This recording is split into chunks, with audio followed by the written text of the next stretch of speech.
The turning point of Jujutsu Kaisen.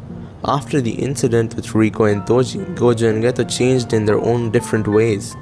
The episode starts with a time skip of a year from that incident. Shoko and Geto throw a pencil and eraser towards Gojo to check out Gojo's new skills, which he learned in the past year to select the targets for his curse technique. The scene of Geto and Shoko here was from a very different perspective and looked kinda realistic too. Mappa really tried a lot of new things in this episode, but yeah, I think it all played out very well. Gojo is now capable to keep his limitless on at all the times. Gojo learned a lot in this time so that nothing like Riko would ever happen to his closed ones, and so that he is always prepared to face someone of any level, just like Toji. This episode has the main focus on Geto. He looks really tired and is almost dead from inside. He revealed that for the past year they had not been working in groups but going on solo missions. Gojo had now officially become the strongest, and Shoko refrained from going to dangerous missions. Geto spent a lot of time like this alone and became much more isolated with time, thinking about his life decisions and, as he mentioned in the first episode, exercising and absorbing curses was just so awful for him. It felt like eating a cloth wiped with... Well, anyways, this scene of Geto taking a bath, thinking about whatever he has been doing to protect non-Jujutsu sorcerers might have been a big mistake for him, was done very well in the anime with the clapping sound from the past episodes, which basically tells that the incident last year had impacted Geto deeply. He calls them monkeys, the non-Jujutsu sorcerers that is, which was very similar to Toji. After this, we see Haibara talking very enthusiastically to Geto as he respects Geto a lot. Geto feels very hollow here and just thinks about what Haibara might come to face in the future, as he doesn't want a cheerful guy like him to destroy his life being a sorcerer. We see a woman coming towards Geto who introduces herself as Yuki Tsukumo and has a long conversation with him. She's a special grade sorcerer but is kinda lazy that she never takes any missions. She tells Geto how she wants to do things differently in her own way.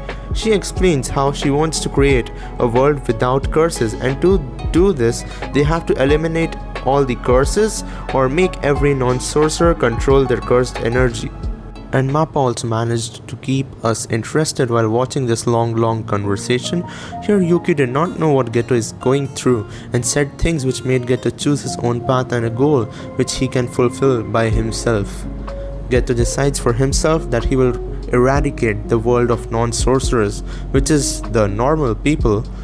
Yuki says that she hasn't decided yet what she will do about this and then leaves. The next part was heartbreaking. We see Nanami just completely destroyed from inside as he lost his teammate Haibara. I really wanted to see Haibara much more. He didn't even have 10 minutes of screen time, man. Besides that, I am really sad about Haibara's death. Geto was again impacted by this. He is thinking about his life. He has been protecting non-sorcerers as a part of his duty till now, but since they are weak, his friends are sacrificing themselves to protect them. This became the breaking point for Geto and got even more traumatized. Geto is sent on a mission in a village, and we see the people blaming these two girls for the incidents which happened in the recent days. Geto understands the situation and does the complete opposite of what he should have done there. He slaughters 112 people and saves these two girls. These shots were just something different. Geto had a complete change of heart now.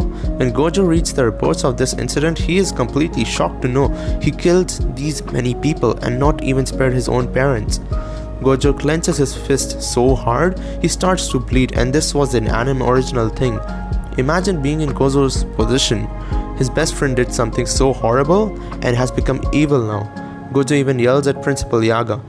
Gojo confronts Geto one day and Geto tells him that he has decided to live his way now, and I like the music which was here, and it felt very contrasting to the situation, and yet it was an amazing part to watch. Geto leaves and Gojo really tried to attack him, but like any normal person, he couldn't just attack his best friend. We see that Geto has joined the Time Vessel Association and become its new head, and man, this sequence was just so smooth. He tells the members that he wants to kill all the non-sorcerers and gets rejected by the majority of them. and he kills them all. Geto once again says he hates those monkeys. From this point onwards, things changed for Geto and started to gain some more followers over the years, and this all led us to Jujutsu Kaisen 0, the movie.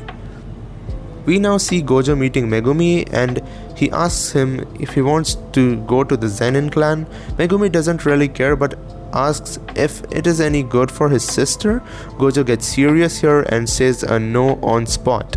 Gojo asks him to do his best and make sure that someday he's capable of keeping up with Gojo. And the music and the cinematic effect made me kinda emotional because I know what events happen in the future, and Gojo is now Megumi's teacher and Gojo treats him just like a son. And finally, after 5 episodes, we're back in 2018, the present timeline, where we left off in season 1, and the episode ends here. So everything has now come to a full circle. We saw how Gojo and Geto were separated, Geto became the villain, and all the plot lines are together now, and we're ready for one of the best arcs in modern shonen, the Shibuya arc. And I'm really very excited for it. This episode was a 10 on 10 despite being so much of an heavy dialogue one. I love this episode. What do you guys think of this episode? Let me know in the comments, and I guess no Jujutsu Kaisen videos coming for the next 3 weeks, I guess. So yeah, that's it for this video guys. Thank you so much for watching till the end, and I will see you guys in the next one.